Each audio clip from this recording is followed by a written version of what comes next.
La consommation de l'alcool baisse en France, mais les Français restent tout de même des gros consommateurs. C'est ce qu'indique une nouvelle étude de Santé publique France. Mais ce que vous allez voir aujourd'hui, c'est que l'alcool en France bénéficie en quelque sorte d'une place un petit peu à part, alors que les conséquences peuvent parfois être importantes pour notre santé si ce n'est pas fait avec modération. Alors comment expliquer tout cela? Salut, c'est Hugo, j'espère que vous allez bien. C'est le sujet à la une des actualités du jour. Bon, déjà commençons avec ce chiffre. En 30 ans, entre 1992 et 2021, eh bien, le nombre d'adultes en France qui déclarent boire de l'alcool tous les jours a été tout simplement divisé par 3. Concrètement, alors que près de 24% des adultes déclaraient consommer de l'alcool tous les jours en 1990, eh bien aujourd'hui, ils ne sont plus que 8%. C'est donc ce qu'indique cette étude de Santé publique France. Santé publique France, qu'est-ce que c'est? C'est l'Agence nationale de santé publique qui est rattachée directement au ministère de la Santé. On assiste donc à une diminution globale de la consommation en France, mais l'étude indique que cette diminution, elle s'observe particulièrement chez les hommes d'abord, ensuite chez les plus jeunes ou alors chez les beaucoup plus âgés, et enfin chez les personnes aux revenus les plus élevés. C'est chez eux qu'il y a une baisse la plus importante, et selon Santé publique France, cette baisse chez certaines parties de la population pourrait notamment s'expliquer par la loi E20 qui a été adoptée en 1991, une loi qui, je rentre pas dans les détails, mais qui a régulé notamment la publicité de l'alcool dans certains médias. Bon, après, ce qu'on voit aussi, c'est que cette baisse de la consommation, elle est quand même à relativiser puisque les Français restent de gros consommateurs d'alcool. Bon, déjà, le rapport montre que la part d'adultes qui boivent de l'alcool chaque semaine reste stable en l'occurrence. Et sur ce chiffre-là, on est autour de 40% des Français, des adultes plus précisément, qui boivent de l'alcool chaque semaine. Santé publique France explique aussi que les femmes, en l'occurrence, boivent de plus en plus. Elles rattrapent donc en quelque sorte les hommes. Elles pratiquent de plus en plus ce que l'on appelle du binge drinking, donc c'est le fait de boire plus de 6 verres au cours d'une même soirée. Et le rapport indique aussi que le lien entre l'alcool et les Français est différent selon les tranches d'âge. Je vous la fais courte, mais en gros, les plus jeunes ont tendance à boire moins souvent, donc typiquement pas tous les jours, mais ont tendance à boire beaucoup plus quand ils consomment, donc à boire beaucoup typiquement sur une soirée, à l'inverse donc des personnes plus âgées. Il y a aussi des différences selon la région dans laquelle on habite. La Nouvelle-Aquitaine et l'Occitanie sont les deux régions où la part des buveurs quotidiens est la plus élevée, alors qu'à l'inverse, la Martinique, la Guadeloupe, la Réunion ou encore la Guyane, c'est là où les taux sont les plus bas. Alors une fois qu'on a dit tout ça, il faut quand même rappeler que la consommation d'alcool, elle est responsable d'environ 41 000 décès chaque année en France, selon Santé publique France.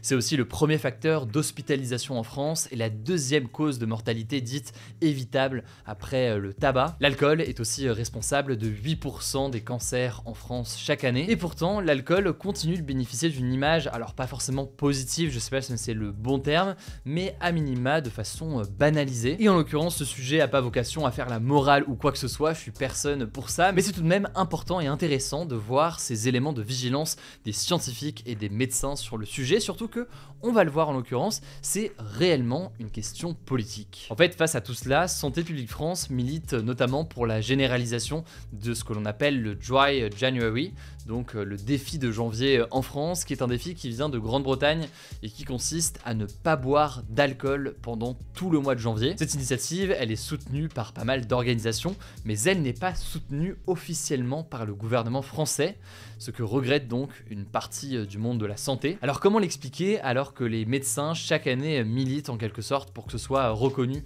par le gouvernement? Eh bien pour le président de l'association Addiction France, Bernard Basset, qui est interrogé notamment par France Info, je vous mets le lien en description, eh bien selon lui, si le gouvernement ne soutient pas pleinement une initiative comme le Dry January, eh bien ce serait à cause d'une forme d'influence et de lobby important des industriels de l'alcool. Et en l'occurrence, en France, il faut le dire, l'alcool ça pèse lourd. On peut évidemment penser au vin. Le vin, c'est 20 milliards d'euros de chiffre d'affaires en France, c'est 500 000 emplois aussi, et c'est au-delà de ça une place importante dans l'économie française, d'un point de vue aussi d'exportation culturelle et d'un point de vue donc plus largement économique. Bref, c'est une industrie qui pèse lourd en France et qui a un rôle donc évidemment important. Tout cela peut donc expliquer cet ancrage important de l'alcool dans la culture française, que ce soit donc d'ailleurs avec modération raison ou non, en l'occurrence donc il est là. En fait, selon Bernard Basset, avec le Dry January, il y a cette volonté de dire à tout le monde, sans distinction d'âge, d'habitude de consommation ou quoi que ce soit, eh bien d'arrêter pendant un mois. Et donc face à cela, les professionnels du secteur presseraient le gouvernement à ne pas soutenir une telle initiative et à plutôt soutenir des actions plus ciblées sur ceux qui seraient le plus dans le besoin ou qui auraient des actions ou des consommations qui seraient plus dangereuses. Il y a aussi d'intenses négociations sur la question de la prévention. Par exemple, en septembre, une enquête de Radio France avait révélé que le ministère de la Santé avait finalement annulé une campagne de prévention sur les risques liés à la consommation d'alcool pendant la Coupe du Monde de rugby. Selon les différentes organisations, c'était dû notamment à une pression des viticulteurs français. Et en juillet, c'était le média Le Canard Enchaîné qui révélait qu'une autre campagne sur les risques liés à la consommation d'alcool avait été annulée en 2023 en France. Il y a donc une question sur l'éducation, une question sur la prévention, une question aussi potentiellement sur les prix, et là en l'occurrence forcément tout cela peut faire énormément débat, mais c'est quelque chose qui est dans la discussion. En juillet, le ministère de l'économie avait indiqué au Figaro qu'une des taxes sur l'alcool pourrait prochainement augmenter de quelques centimes, mais finalement, eh bien à la fin de l'été, l'ancienne première ministre Elisabeth Borne avait expliqué sur France Bleu que ce projet n'était plus d'actualité, et là encore tout cela avait fait beaucoup réagir. Quoi qu'il en soit, je ne vous apprends rien, l'alcool c'est à consommer avec modération, ou d'ailleurs à ne pas consommer du tout, vous faites comme vous voulez. Par ailleurs, si vous avez besoin d'aide, vous pouvez appeler Alcool Info Service au 0980 980 930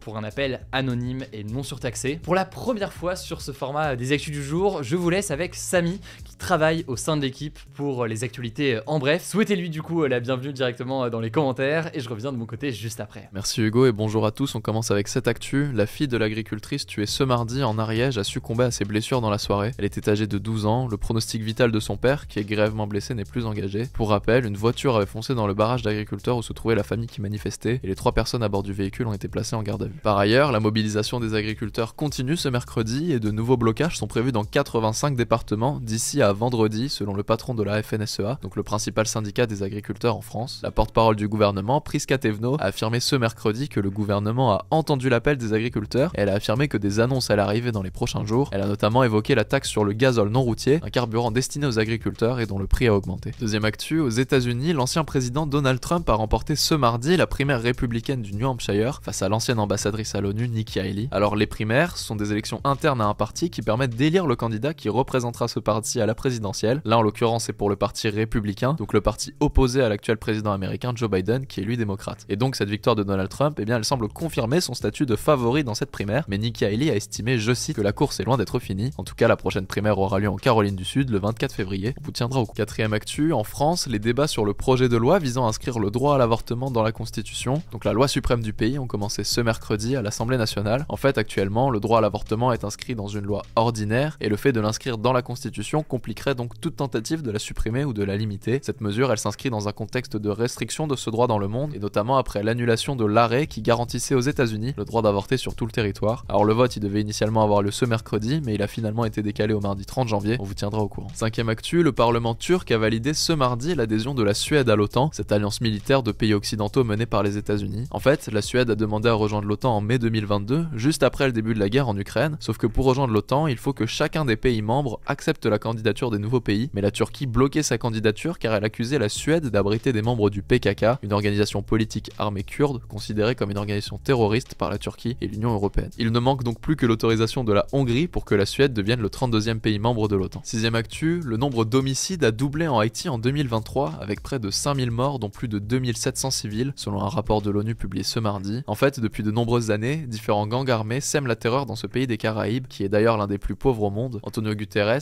le patron de l'ONU, a déploré, je cite, que les meurtres, les violences sexuelles et les enlèvements commis par les bandes organisées se poursuivent en toute impunité. Une mission de l'ONU pour venir en aide en Haïti pourrait bientôt voir le jour, on vous tiendra au courant. Et on finit avec une bonne nouvelle, le film Anatomie d'une chute de la réalisatrice française Justine Triet a décroché 5 nominations aux Oscars dont la cérémonie se tiendra le 10 mars prochain. Le film est nommé dans les catégories meilleur film, meilleure réalisation, meilleur scénario original, meilleure actrice et meilleur montage. Par ailleurs, les films Le règne animal et Anatomie d'une chute arrivent en tête des nominations d'une autre cérémonie, celle des Césars, qui récompense le cinéma français avec respectivement 12 et 11 nominations. La 49e cérémonie des Césars aura lieu le 23 février prochain. Merci beaucoup Samy pour cette première sur les actualités du jour. J'en profite pour vous dire que ce format, vous le savez, est dispo en version podcast sur Spotify, Apple Apple Podcast ou autre. Prenez soin de vous, prenez soin de vos proches, et puis on se dit à demain.